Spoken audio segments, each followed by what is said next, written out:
Welcome friends, very good evening friends. এই ক্লাসটা হবে আমাদের ক্লাস নাম্বার 10 আসন্ন ত্রিপুরা এলডিসি এবং এমটিএস এক্সাম প্রিপারেশনের class number 10 from Indian geography GK. এর আগে আমরা Indian geography, Indian history, Indian constitution এবং ইংলিশ থেকে অনেকগুলো ক্লাস করিয়েছি। তোমরা যারা দেখোনি অবশ্যই ভিডিওর প্লেলিস্টে ভিজিট করে দেখে নেবে। এবং গতকালকে আমরা ইন্ডিয়ান হিস্টোরি থেকে একটি ক্লাস করিয়েছি, যারা দেখোনি অবশ্যই প্লেলিস্টে ভিজিট করে দেখে নেবে, ঠিক আছে। প্রতিদিন রাত্রি 8:30টার সময় 8:30 PM আমরা এলডিসি এমটিএস এর প্রিপারেশান ক্লাস করিয়ে থাকি। তোমরা অবশ্যই প্রতিদিন 10 থেকে 15 মিনিটের সময় বের করে আমাদের ক্লাসগুলো অ্যাটেন্ড করবে, ওকে। চলো তাহলে আজকের প্রথম কোশ্চেনটা কি দেখো। আজকে যেগুলো কোশ্চেন নিয়ে এসেছি সিলেক্টেড কোশ্চেন, আর আজকে বিস্তারিত আলোচনা করব না, জাস্ট কোশ্চেন এবং আনসারটি তোমাদেরকে দিয়ে দেবো, ঠিক আছে। আর তোমরা অবশ্যই পিডিএফটা সংগ্রহ করে নেবে, ঠিক আছে, আমাদের টেলিগ্রাম গ্রুপ থেকে।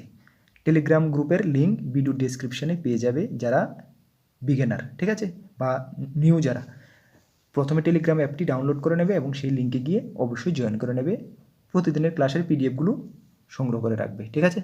চলো প্রথম কোশ্চেনটা কি দেখো। অযোধ্যা শহরটি কোন নদীর তীরে অবস্থিত?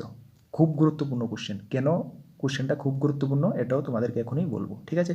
আর তোমরা যারা এই চ্যানেলে প্রথমবার ভিজিট করেছো, শিক্ষা এবং চাকরি সম্বন্ধে খোঁজ খবর এবং বিভিন্ন কম্পিটিটিভ এক্সামের প্রিপারেশনের জন্য অবশ্যই চ্যানেলটিকে সাবস্ক্রাইব করে পাশের অল অপশনাল বেলটিকে প্রেস করে রাখবে, ঠিক আছে।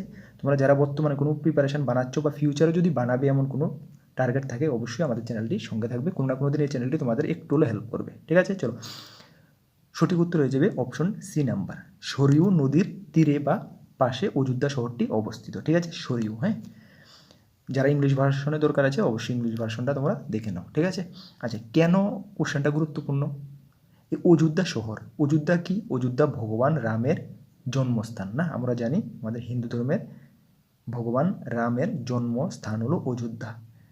অযোধ্যায় কিন্তু তোমরা সকলেই জানো বিশাল বড় কিন্তু রাম মন্দির তৈরি হচ্ছে না? বহুদিন ধরে এটা নিয়ে সুপ্রিম কোর্টে কেস ছিল, সেটা সলিউশন হয়েছে। এখন কিন্তু অযোধ্যায় রাম মন্দির নির্মাণ হচ্ছে না, রানিং কাজ কিন্তু চলছে, ঠিক আছে না? সেই জন্য কোশ্চেনটা কিন্তু একটু গুরুত্বপূর্ণ তোমাদের জন্য, ঠিক আছে। দেখে নেবে কোশ্চেনটা ভালো করে, ওকে। চলো পরবর্তী কোশ্চেনটা দেখো। আর ক্লাসটি যদি হেল্পফুল মনে হয় সকলে কিন্তু একটি করে লাইক অবশ্যই করে দেবে, ঠিক আছে। আর বন্ধুদের মাঝে অবশ্যই শেয়ার করে দেবে। 2 নম্বর কোশ্চেনটা দেখো। ভারতের বিভিন্ন জলবায়ু অঞ্চলকে কয়টি ভাগে ভাগ করা হয়? Very very important question. ভারতের বিভিন্ন জলবায়ু অঞ্চলকে কয়টি ভাগে ভাগ করা হয়? সঠিক উত্তর হয়ে যাবে অপশন সি, 6টি ভাগে, ঠিক আছে। ভারতের জলবায়ু অঞ্চলকে সাধারণত 6টি ভাগে ভাগ করা যায়, ঠিক আছে। এই 6টি ভাগ কী কী জানা আছে তোমাদের? দেখো 6টি ভাগ হলো, নোট করে নাও যারা নোট করতে চাও। হট অ্যান্ড ড্রাই, হ্যাঁ, হট অ্যান্ড ড্রাই 1 নম্বরে আছে। 2 নম্বর আছে ওয়ার্ম, হ্যাঁ, ওয়ার্ম অ্যান্ড হুমিড, আর্দ্র বা, হ্যাঁ, 2 নম্বর। 3 নম্বর আছে কি মডারেট, মডারেট। 4 নম্বর আছে কোল্ড, কোল্ড এবং ক্লাউডি, হ্যাঁ, কোল্ড এবং ক্লাউডি। 5 নম্বর আছে কি কোল্ড এবং সানি, হ্যাঁ, কোল্ড এবং সানি। এবং 6 নম্বর আছে কম্পোজিট, হ্যাঁ।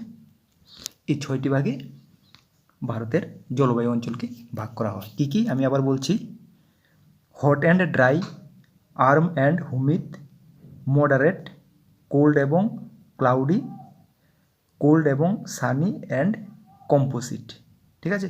এই 6টি ভাগে ভাগ করা যায়, ঠিক আছে। চলো পরবর্তী কোশ্চেনটা দেখো। 3 নম্বর কোশ্চেন। হায়দ্রাবাদ কোন নদীর তীরে অবস্থিত? খুব গুরুত্বপূর্ণ কোশ্চেন। হায়দ্রাবাদ কোন নদীর তীরে অবস্থিত? সঠিক উত্তর হয়ে যাবে অপশন বি নাম্বারে, মুসি, ঠিক আছে। মুসি নদীর তীরে হায়দ্রাবাদ শহরটি অবস্থিত, ঠিক আছে। চলো পরবর্তী কোশ্চেনটা দেখো। 4 নম্বর কোশ্চেন। জোহর সাগর বাঁধ কোন রাজ্যে অবস্থিত? খুব গুরুত্বপূর্ণ কোশ্চেন। জোহর সাগর বাঁধ কোন রাজ্যে অবস্থিত?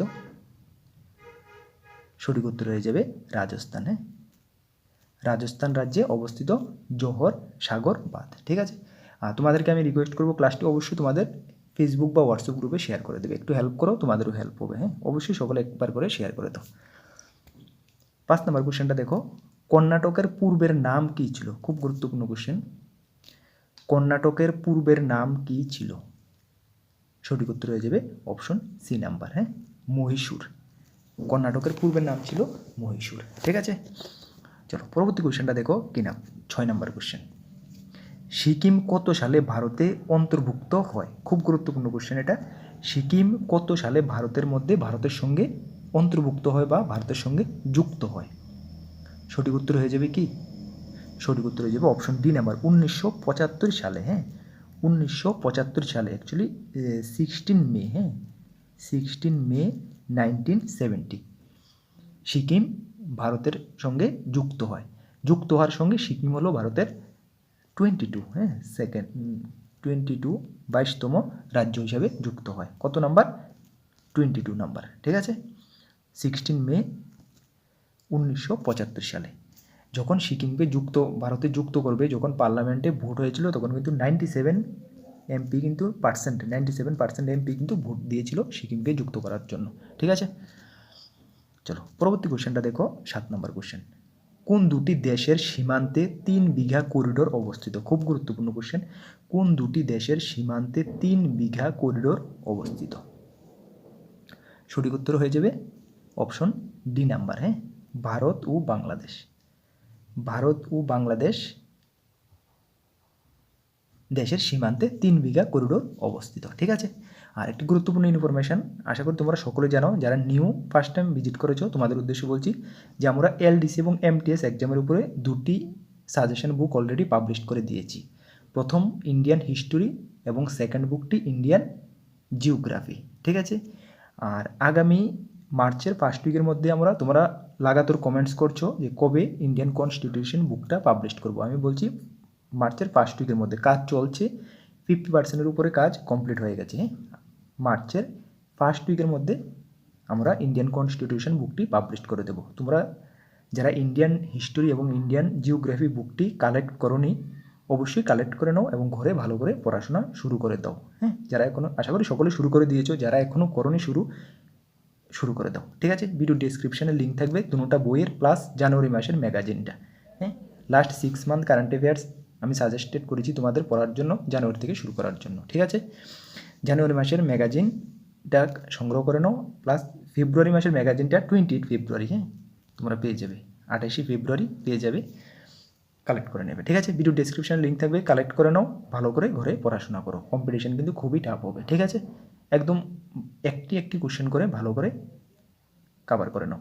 ঠিক আছে, চলো তাহলে পরবর্তী কোশ্চেনটা কি দেখো, 8 নম্বর কোশ্চেন। মান্নার উপসাগর কোন দেশকে ভারত থেকে পৃথক করে? মান্নার উপসাগর কোন দেশকে ভারত থেকে পৃথক করে? মনে রাখবে, ভারত থেকে পৃথক করে। সঠিক উত্তর হয়ে যাবে অপশন বি নাম্বার, শ্রীলঙ্কাকে। ঠিক আছে, শ্রীলঙ্কাকে ভারত থেকে পৃথক করে মান্নার উপসাগর। ওকে, কোশ্চেনটা কিন্তু ঘুরিয়েও আসতে পারে, দেখে নেবে। ঠিক আছে, চলো পরবর্তী কোশ্চেন দেখো, 9 নম্বর কোশ্চেন। ভারতের প্রথম জলবিদ্যুৎ কেন্দ্রটি হলো, মনে রাখবে ফার্স্ট, প্রথম বলেছি কি, প্রথম জলবিদ্যুৎ কেন্দ্রটি কোনটি? 4টি অপশন, সঠিক উত্তর কী হয়ে যাবে? 3টি অপশন দেওয়া হয়েছে, সঠিক উত্তর কী হয়ে যাবে? প্রথম জলবিদ্যুৎ কেন্দ্র হলো অপশন সি নাম্বার, কাবেরী নদীর শিবম সমুদ্রম। ঠিক আছে, কাবেরী নদীর শিবম সমুদ্রম হলো প্রথম জলবিদ্যুৎ কেন্দ্র ভারতের। ঠিক আছে, চলো পরবর্তী কোশ্চেনটা দেখো, 10 নম্বর কোশ্চেন। ভারতের ড্যাশ রাজ্য পঞ্চ পাহাড়ের দেশ নামে পরিচিত? খুব গুরুত্বপূর্ণ কোশ্চেন, আশা করি তোমরা ম্যাক্সিমামই জানো। ভারতের কোন রাজ্য পঞ্চ পাহাড়ের দেশ নামে পরিচিত? দেখো, পঞ্চ পাহাড়ের বলেছে কিন্তু পঞ্চ নদীর বলেনি। যদি পঞ্চ নদীর বলতো তাহলে সঠিক উত্তর কী হয়ে যেত? পাঞ্জাব। না, পাঞ্জাবকে আমরা পঞ্চ নদীর দেশ বলি, ঠিক না? পঞ্চ নদীর দেশ কাকে বলা হয়? জিওগ্রাফির ই বুকটার মধ্যে কিন্তু এই কোশ্চেনটা আছে, না, দেওয়া হয়েছে। ভারতের পঞ্চ পাহাড়ের দেশ কোন রাজ্যকে বলা হয়? সঠিক উত্তর হয়ে যাবে অপশন এ নাম্বার, ত্রিপুরা। ঠিক আছে, ত্রিপুরাকে পঞ্চ পাহাড়ের দেশ বলা হয়, পঞ্চ নদীর পাঞ্জাব। ঠিক আছে, ওকে, চলো পরবর্তী কোশ্চেনটা দেখো, 11 নম্বর কোশ্চেন। সমুদ্র জলে ভাসমান বরফের স্তূপকে ড্যাশ বলে? খুব গুরুত্বপূর্ণ কোশ্চেন। সমুদ্র জলে যে বরফ ভাসমান অবস্থায় থাকে, ভেসে থাকে, এই স্তূপটাকে কি বলা হয়? খুব গুরুত্বপূর্ণ কোশ্চেন কিন্তু, very very important question, star mark করে রাখো। সমুদ্র জলে ভাসমান বরফের স্তূপকে কি বলা হয়? সঠিক উত্তর হয়ে যাবে হিমশৈল। হ্যাঁ, অপশন বি হবে সঠিক উত্তর, হিমশৈল বলা হয়। সমুদ্র জলে যে বরফের স্তূপ ভাসতে দেখা যায় বা ভাসে, এটাকে আমরা হিমশৈল বলা হয়। হ্যাঁ, বা বলি বা বলা হয় হিমশৈল। ওকে, চলো পরবর্তী কোশ্চেনটা দেখো, 12 নম্বর কোশ্চেন। ড্যাশ নদীর গতিবেগ পরিমাপের একক। নদীর যে গতিবেগ পরিমাপ করা হয়, এটার একককে কি বলা হয়? আশা করি তোমরা এটা সকলে তো জানো না, কেননা একটু আনকমন কোশ্চেন, এবং আনকমন না মানে খুব ইম্পর্টেন্ট কোশ্চেন বলতে পারো। 13 নম্বর কোশ্চেনটা কিন্তু একদম কমন কোশ্চেন, এটা আশা করি 90% তোমরা জানবে। এটা আশা করি অনেকে নাও জানতে পারো। সঠিক উত্তর কী হয়ে যাবে? নদীর গতিবেগ পরিমাপের একক। কিসের দ্বারা নদীর গতিবেগটাকে পরিমাপ করা হয়? খুব গুরুত্বপূর্ণ ইম্পর্টেন্ট কোশ্চেন কিন্তু। সঠিক উত্তর হয়ে যাবে কিউসেক। হ্যাঁ, অপশন বি হবে সঠিক উত্তর, কিউসেক। কিউসেক দ্বারা নদীর গতিবেগকে পরিমাপ করা হয়। হ্যাঁ, নদীর গতিবেগকে পরিমাপ করা হয় কিউসেক দ্বারা। ওকে, আচ্ছা 13 নম্বর কোশ্চেনটা দেখো, সকলে জানো আশা করি। ভূমিকম্পের পরিমাপক স্কেলটি হলো, বা কিসের সাহায্যে ভূমিকম্পের তীব্রতা পরিমাপক মাপ করা হয়, পরিমাপ করা হয়? সকলে জানা আশা করি রিক্টার স্কেল দ্বারা। হ্যাঁ, রিক্টার স্কেল দ্বারা। ঠিক আছে, অপশন সি হবে সঠিক উত্তর। ওকে, আচ্ছা তোমাদেরকে আমি একটু বলতে চাই, মার্চ মাসের 1 তারিখ থেকে কিন্তু আমরা Tripura state rifle, that means TSR এর জন্য প্রিপারেশন ক্লাস শুরু করতে যাচ্ছি। হ্যাঁ, সকাল 7টার সময় ক্লাসগুলো করাবো। তোমরা এর মধ্যে যারা ত্রিপুরা স্টেট রাইফেলের পিটিতে মানে ফিজিক্যাল টেস্টে বসতে যাচ্ছ বা রিটার্ন এক্সামে বসতে যাচ্ছ, তোমরা ক্লাসগুলো ফলো করবে। তবে এলডিসির ক্লাসটি একটু ইরেগুলার হতে পারে। ইরেগুলার দ্যাট মিনস ক্লাস সপ্তাহের মধ্যে 1-2 দিন মিস হতে পারে। হ্যাঁ, মিস হতে পারে। এটার মতলব এটা না যে তোমরা ঘরে প্রিপারেশনটা একটু স্লো করবে বা একটু ঢিল দিয়ে দেবে, এটা কিন্তু না। কেননা আমি ত্রিপুরা স্টেট রাইফেলের জন্য প্রিপারেশন রেডি করব, প্লাস তোমাদের জন্য করব। তবে সপ্তাহে 1-2 দিন ত্রিপুরা স্টেট রাইফেলও মিস হতে পারে, তোমাদেরও মিস হতে পারে।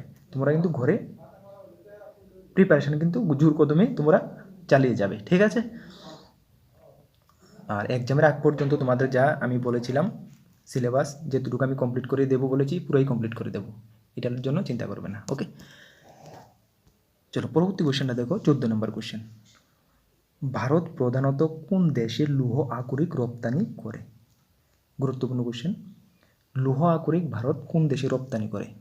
আমদানি না, কিন্তু রপ্তানি করে। সঠিক উত্তর হয়ে যাবে অপশন এ নাম্বার, জাপান। হ্যাঁ, জাপানের মধ্যে ভারত লৌহ আকরিক রপ্তানি করে। ঠিক আছে, অপশন এ হবে সঠিক উত্তর। ওকে, চলো পরবর্তী কোশ্চেনটা দেখো, সিনকোনা চাষ প্রধানত কোথায় হয়? সিনকোনা কি কাজে লাগে?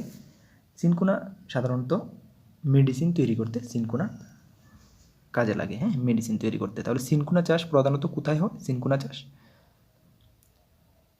সিনকোনা চাষ সাধারণত হয় মংপু মংসুকে। অপশন ডি হবে সঠিক উত্তর, মংপুত্ত ও মংসুকে হয় সাধারণত সিনকোনা চাষ। ঠিক আছে, অপশন ডি হবে সঠিক উত্তর। দেখে নেবে একটু স্পেলিংটা। ঠিক আছে, চলো পরবর্তী কোশ্চেনটা দেখো, 16 নম্বর কোশ্চেন। সিগারেট কাগজের টিস্যু কোথায় উৎপন্ন হয়? যে সিগারেট কাগজের টিস্যু কোথায় উৎপন্ন হয়? সঠিক উত্তর কী হয়ে যাবে? সঠিক উত্তর হয়ে যাবে ত্রিবেণীতে। হ্যাঁ, এটি ত্রিবেণীতে উৎপন্ন করা হয়, ত্রিবেণী। সিগারেট কাগজের টিস্যু ত্রিবেণীতে। ওকে, কোশ্চেনগুলো কিন্তু ইম্পর্টেন্ট কোশ্চেন, তোমরা একটু দেখে নেবে ভালো করে। হ্যাঁ, চলো পরবর্তী কোশ্চেনটা দেখো, 17 নম্বর কোশ্চেন। সিটি অফ লেকস নামে পরিচিত ভারতের কোন শহরটি? খুব গুরুত্বপূর্ণ কোশ্চেন। এই কোশ্চেনটা কিন্তু আমি ইবুকের মধ্যে রেখেছি। হ্যাঁ, ইবুকে এই কোশ্চেনটা কিন্তু আছে। ঠিক আছে, দেখো তোমাদের অনেকের ডাউট যে আমরা যে ইবুকটি তৈরি করেছি, ইবুকের মধ্যে যে ক্লাসে যে কোশ্চেনগুলো করাচ্ছি, এর মধ্যে 10 থেকে 20% কোশ্চেন ক্লাসে রিপিট হতে পারে ইবুকের। 80% কোশ্চেন কিন্তু রিপিটেড হবে না। সুতরাং ইবুকটি তোমরা ভালো করে দেখে নেবে। ইবুকে যে কোশ্চেনগুলো দেওয়া হয়েছে, মোস্ট ইম্পর্টেন্টগুলো কোশ্চেনগুলো এখানে দেওয়া হয়েছে। প্রিভিয়াস ইয়ারের কোশ্চেনপত্রগুলো প্লাস 2021-এর কমন কোশ্চেনগুলো ইবুকের মধ্যে সবগুলো সংগ্রহ করা হয়েছে। ঠিক আছে, ইবুকটি তোমরা ভালো করে দেখে নেবে।